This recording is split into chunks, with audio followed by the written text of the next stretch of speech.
Hello and welcome back to Reaching for Petals with me, Bardon. So I've chilled in the clearing for a while and now I want to see where we go from here.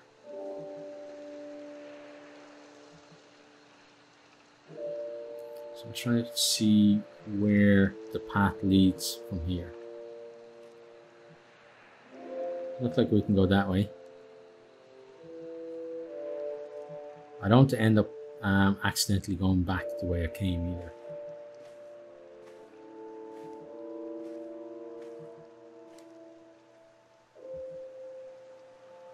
Pretty sure that's the way we came from. It means that the way forward has to be over here somewhere.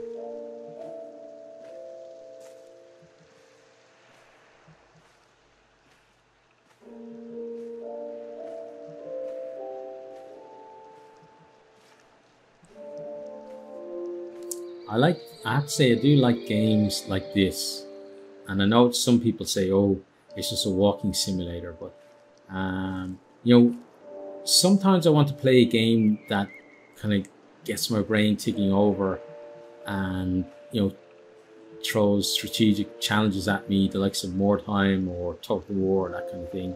Other times I want to play games that are kind of, you know, exciting, like say the likes of Little Nightmares. And then sometimes I just want to play a game to chill out, and this really is a chill game. I actually see some signs of civilization here as well, because we can actually see some fences up there. So nature obviously didn't make those fences, and I'm pretty sure we can interact with this. Maybe I'm wrong. It looks like it though. Or maybe I can climb up. No, that looks like it's wedged in there. I thought maybe I'd be able to interact with that and make a way up, but apparently we can't. Okay, so let's get off that. Okay, so we need to find a way up there. Okay, so can we go this way maybe? Yes, we can. Okay, good. Oh, but then we fell back down. So let's just use our jumping to our advantage. Let's just jump over the fence then. Okay, cool. So I guess the tree down there fell over, broke the fence, and then split as well as it broke the fence. Yeah, so this isn't as out in the middle of nowhere as the game would have you believe at the start.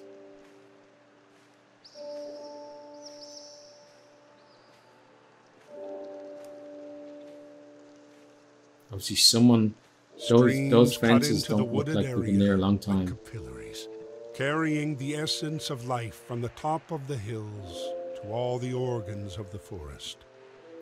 The streams swiftly scour the mountainside to ensure the continuation of this Eden, ceaselessly palpitating the blood of the earth.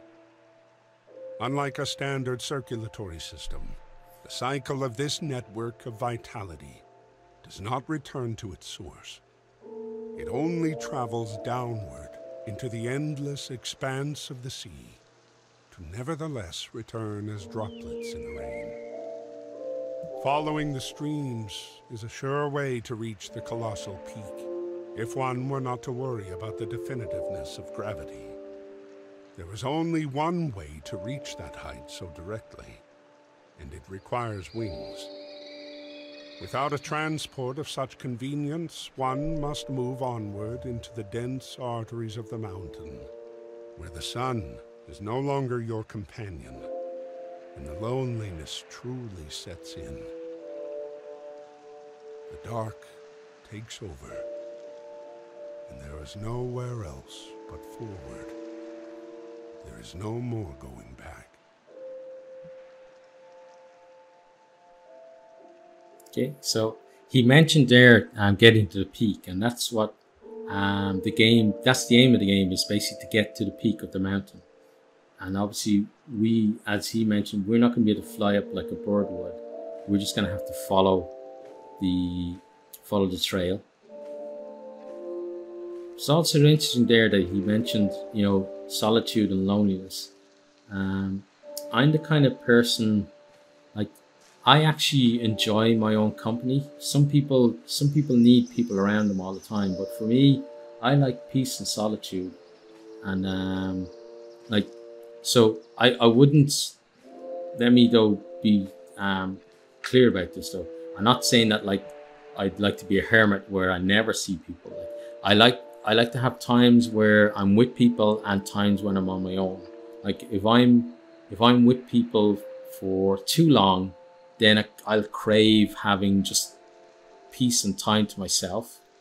And like, I don't really get bored with my own company either, especially because now you've got video games and stuff, and Kindles and all that kind of stuff that you can, keep yourself entertained with. But then at the same time, I really like the kind of the human interaction element. And for me, a lot of that has actually been online since I moved to Japan. Other than like my wife and her friends, in terms of my interactions in English, rather than like in very stilted Japanese, my interactions in English, a lot of them have been online with kind of YouTube friends, the likes of Mendeleev or Game Night or Braskus, Lum, Ryan, Moorjax, Darren.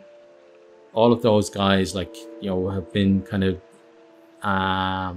great company for me when I needed company as well. And then recently, here in Japan, I've started to, I joined the D&D group about a month and a half ago, maybe. So that's been a lot of fun as well, just to hang out with people there too.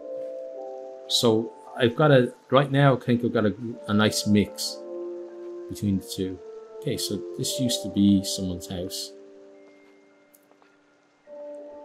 If you go climbing in mountains almost anywhere in the world, you'll see buildings like this, where someone had lived for,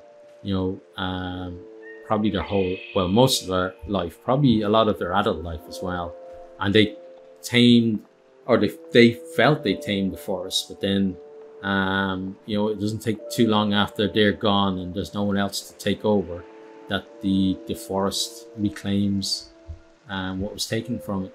And that's what it looks like. Oh, what's this? K plus O. I just noticed that. Can we interact with it? No, there's no story attached to it either. But it doesn't matter how remote you are. There's graffiti everywhere, I guess. And it's probably, knowing the way the internet is, there are probably theories about who K and O are as well already floating around on the internet. Someone's probably made a video that is quite convincing to say, oh, K and O are such and such people. And but I admire people like that who can look at a game and see all the tiny details that maybe someone like me would miss, and then string them together to create a narrative.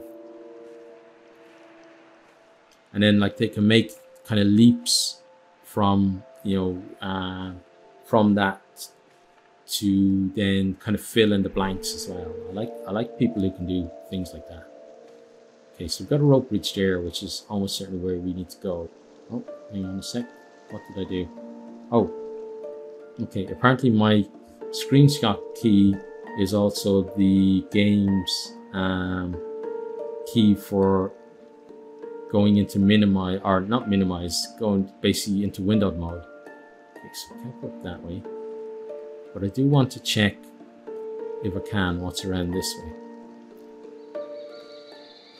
So it looks like we're barred from going there. Okay, so I guess it's over the bridge we go then.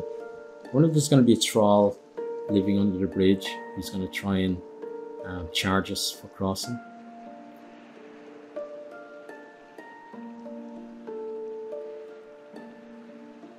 Well, we're about to find out.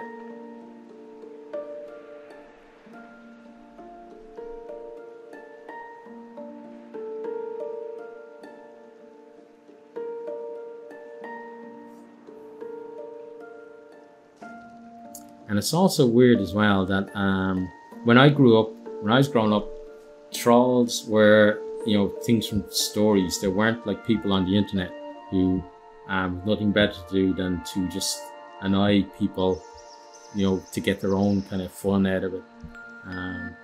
I personally, I don't understand that kind of mentality where, you know, torturing someone else gives you pleasure. I just find it very strange. Obviously, there are plenty of people that do it. Otherwise, there wouldn't be any internet trolls.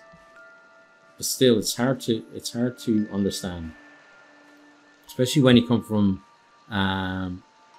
a place where you care about other people. Like, I'm probably on the opposite end where maybe I care too much about people, even people that I don't know all that well. I still kind of care about them. Probably, and I said probably a bit too much. So, is that the way? That looks like it might be the way you have to go. So, if it is, I want to check. Oh, can't get through there. Okay, so I guess our person here is maybe built similar to me in that they're not too slim. Okay, so that is the way we have to go. Oh, there's a way this way too. Or no, that's the same way. Yeah, because it's the same tree. So I was thinking, oh, it must be over there, but it's not. It's right here.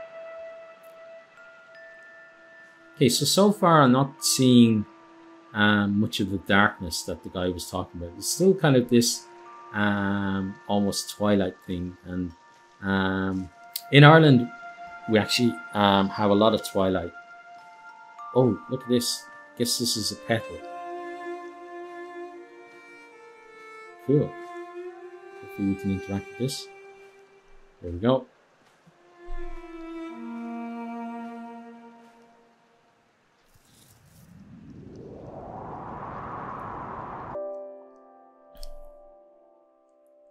Oh, interesting. So we're going back into someone's memory. Okay, so that might actually be... No. I was going to say it might actually be the same forest, but it obviously isn't. Or maybe it is actually. Maybe they're just like further down, close to civilization. Or maybe this is actually the building that we were in, but this is in the past. So let's see what we can interact with here. So we've got Inferno and best restaurants, okay. Making it, feel secure in your house, the fashion book, Inferno again. Okay, so I know it's a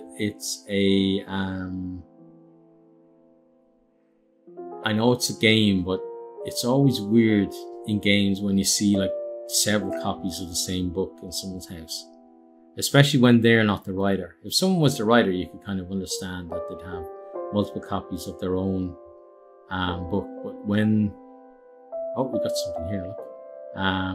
But when it's just someone's house, obviously the developers only had time maybe or the resources to put in a limited number of books, but they wanted to have more, make it look like there's more books there. Okay, let's interact with this. These are the memories of a young man reflecting upon the most cherished stages of his life, filled with a love that transcends the ages of youth into something far beyond. Your name is Kai.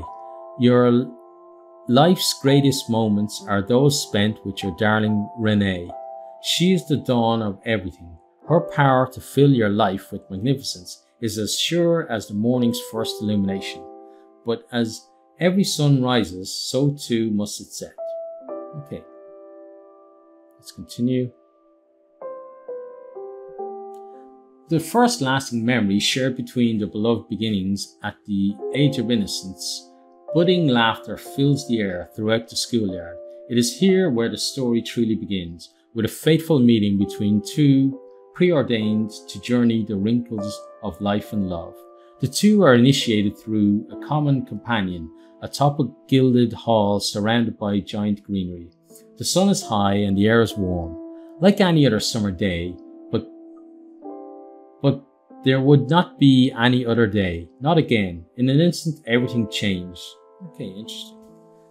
So I guess they were like childhood sweethearts, Kai and Renee. You look up and separate her brilliance from the sun. Renee sparks the kindling of your soul with a shy smile and her radiant eyes, vibrantly glistening in the light. Your capability for love has only just now been awoken. Your chest is heavy. Breathing is difficult. Time stands still. You stood silent for a few moments, not noticing her outreached hand. Her smile becomes slightly perplexed. Okay, so she's wondering why we haven't taken her hand. I think we'll react slowly because it doesn't fit. Like, I suppose it does and it doesn't, because you're a kid. So if you notice someone wants to do something, sometimes you just do it immediately and you'd respond quickly. But I think react slowly is probably better. You lower your gaze to her inviting hand, noticing her homemade bracelet. After taking a deep breath, you reach for her hand a little overconfidently, making your nerves apparent. You introduce yourself as the new kid who just moved into town and comment on her crafting abilities. You tell your new friend that you draw in your free time. Renee thanks you for noticing her bracelet and shares the process she took to create the accessory. She states you are much more proper than she expected. You're not sure how to feel about this. Maybe you should have done something funny instead of playing it cool. You both continue to discuss your art and how you enjoy spending your free time. Well, the two of them are into art, so I think they're going to get on anyway. It's going to help them get over that initial awkwardness. You both get along swimmingly. For a couple of introverted kids, there isn't much time left for recreational activities, but Renee wants to take you to her favourite spot in the wooded haven. Between two trees and a large enough of a break between the greenery to notice a well-travelled trail into the forest. She looks as if she wants you to follow her further along the path. You are nervous about getting too far away from the school and getting in trouble, but you don't want to disappoint your new friend. Let's go further in the woods and hope that it's not like a Hansel and Gretel thing where we get eaten by a witch or we get abducted by someone. Skipping and smiling, you both prepare to go on a woodland adventure, but are caught by your teacher before you can get too far. He was calling for the two of you to come back into the schoolhouse. Even though you're both scolded, you look at each other with gleeful grins. She tells you that you will go further next time. You hear her whisper something about a mountain. Okay, interesting. So, So obviously it's the mountain we're going up as well, but I think as well the fact that the two of them got caught, because sometimes when you do something naughty but not really bad and you do it with someone else, it can create a bond that way as well, because you it creates kind of us and them kind of feeling as well. Let's go to chapter 2. Okay. And then chapter 2 is going to be in the next episode because we're out of time for this one. So as always, if you're enjoying the video, please consider liking, sharing with your friends on any of your favorite social medias. And I really do hope to see all of you next time. Goodbye. Thanks for watching this video. I hope you enjoyed it. If you did, maybe you'll hit the subscribe button there on the right and check out some other videos here on the left.